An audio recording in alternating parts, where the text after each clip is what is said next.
మీద వ్యాజ్యం వేసి గెలిచిన వాడు బతుకుతాడా? నిన్ను అవమానపరిచి మీసాలు తిప్పినోడు బతుకుతాడా?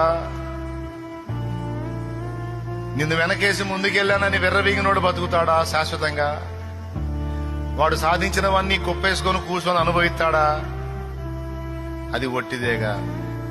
అంతోటి భాగ్యానికి నువ్వెందుకు దిగులు పడాలి, కృంగిపోవాలి, వేదన పడాలి? నీకేదో అయిపోయింది, నీకేదో కిరీటం కింద పడిందని నువ్వు ఎందుకు ఫీల్ అవ్వాలి? ఎందుకు నాయన నువ్వు విరక్తి చెందుకోవాలి? ఎందుకు నాయన నువ్వు సావాలనుకోవాలి?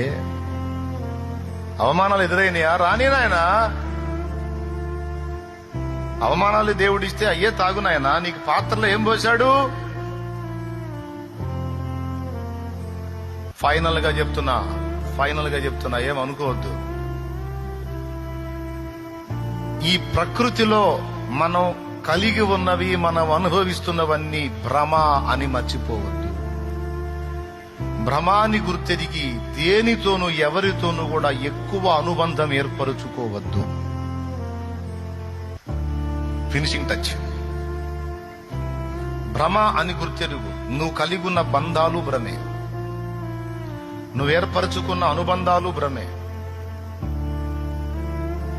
అనుబంధాన్ని బట్టి బాధ్యతలు నెరవేర్చడం వేరు, అనుబంధాలకు అతుక్కుపోవటం వేరు.